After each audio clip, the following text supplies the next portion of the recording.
लाल suitcase में लड़की की लाश, सन की आशिक ने खोला पूरा राज। नमस्कार, श्रावस्ती एक्सप्रेस टीवी देख रहे हैं आप। उत्तर प्रदेश के जौनपुर में एक महिला की लाश लाल रंग के सूटकेस में मिली थी। इस मामले में पुलिस ने 24 घंटे में खुलासा किया। दरअसल जौनपुर के नगर कोतवाली थाना क्षेत्र में शुक्रवार को एक सनसनीखेज घटना सामने आई।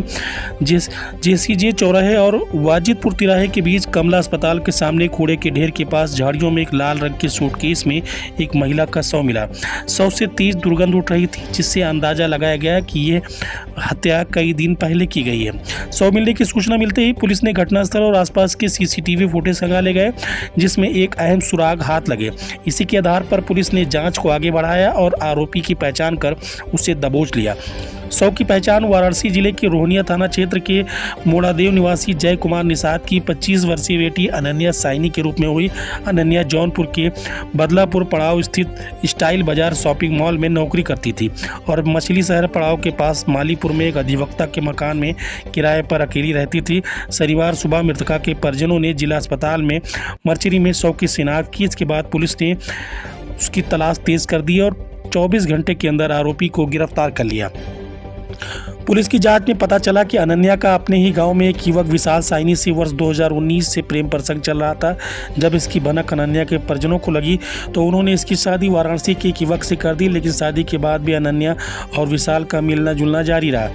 जब इस बात की भनक उसके पति को लगी तो उन्होंने उससे विच्छेद कर लिया। इसके बाद अनन्या उनके परिवार ने अलग होकर जौनपुर में रहने लगी और नौकरी करने लगी। इस विशाल से शादी करना चाहती थी, लेकिन परिवार इसके लिए राजी नहीं था। विशाल भी इस रिश्ते से पीछा छुड़ाना चाहता था, लेकिन अनन्या उस पर शादी का दबाव बना रही थी। इसी बात को लेकर दोनों के बीच विवाद बढ़ता गया और विशाल ने अनन्या की हत्या करने की साजिश रच डाली। पूछताछ में आरोपी विशाल साइनी ने अपना जुर्म कबूल कर लिया है और उसने बताया कि अनन्या शादी के लिए लगातार उस पर दबाव बना रही थी, जिसके चलते उसने ये कदम। कौन सी है जो मरी? अनन्या मरी है। हमारी लड़की है। क्या? अब माँ के बचपन में एचआईटी में भर के फेंकले हैं सब मार के। विशाल ये मारले हैं और के मारी हम तो देखबा ना कहीं। विशाल मरले हैं।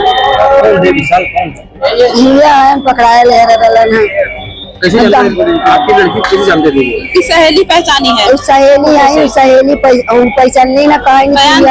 लड़का पूछाल कि कौन लड़का, दो लड़का रहा ना, हम कहीं कौन लड़का है में से तो बतैली कि यही लड़का है। सहेली बगल में रही ना, सहेली नहीं, बगल में पढ़वाइया लड़की निकल आवत रही ना, तो बेग चैकी कपार पर निकलल जाते हैं तो लड़की देखलिन तो कहलन की कहना से कि हमारा हम लेके जाते अनन्या कह देना कि रूम पर आ जाना। बस क्या ये लड़का आपके घर पहले जाता था? आपके घर ये लड़का पहले जाता था? पहले बोला तो नहीं, फिर छोड़ दे लेकिन कहा मम्मी हम अब हम ना हम जो बोला तो नहीं, अब हम ना बोले। वो लड़का से हम ना बोले कैसे का भर, कैसे मारलस, कैसे कर हम ना पता। मगर यही मरले, जैसे मर लड़के को मरले है वैसे फांसी होने की चाहिए सर की। बस यही कहाँ के रहने वाली? बनारस का। बनारस विशाल कहाँ के रहने वाले थे? बनारस का। विशाल भी बनारस का। ये जौनपुर में काम करते? हाँ, जौनपुर में मॉल में काम, स्टाइल बाजार में। हाँ, रह के रूम आपन करत रही, रोज हमसे बात करत रही कि मम्मी तू चिंता मत। 2 साल से। कितने दिन से काम? 2 साल से। 2 साल से हाँ, यही काम करती हूँ। क्या नाम आपका? आप जानकी नाम।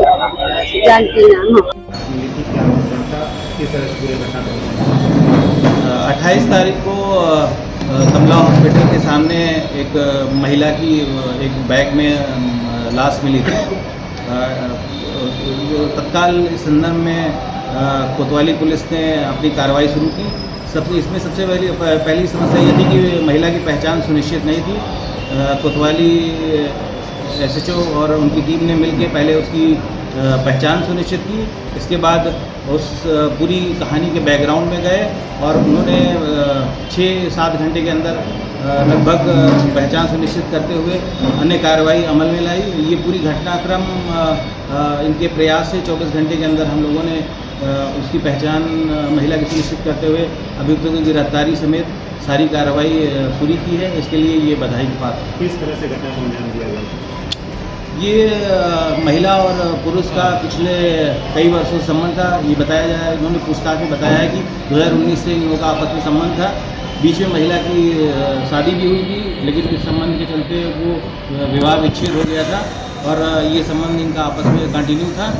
24 तारीख को ये यहाँ शहर में आए और महिला जहाँ रहती थी उसके साथ ये वहीं रहे और 25 को सुबह में इनका आपसी बात को लेकर विवाद हुआ। उसमें इन्होंने पलटे से लड़की को मारा और वो लड़की बेहोश हो गई और इनको डर लगा कि कहीं हम इसमें फंस ना जाए, इसलिए उन्होंने उसकी बॉडी को एक बैग में रखा और एक ही रिक्शा से यहाँ आपने जैसा देखा कमला हॉस्पिटल के सामने इन्होंने छोड़ दिया।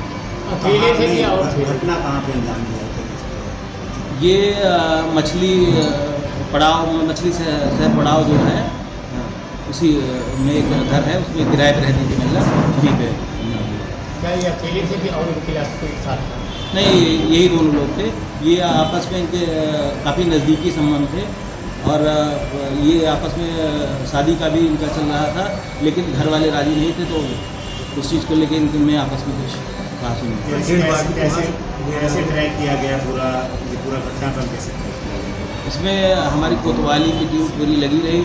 हमने इसमें CCTV फुटेज, सर्वेलांस और मैनुअल जो तरीका है उसका भी हमने यूज़ किया। इसके अलावा सोशल मीडिया पे उससे संबंधित चीज़ें भी शेयर की और हमारा जो क्रिया तंत्र है उसके माध्यम से सारी चीज़ें पता की। लास्ट खुद ही अकेले लेकर के गया संकेत के लिए पूरा था और हाँ, शुरू में अकेले ले गया, फिर आगे ही रिक्शा पे करके फिर यहाँ डाला। उसके फुटेज भी हम लोग इकट्ठा कर रहे हैं सारी चीज़ें।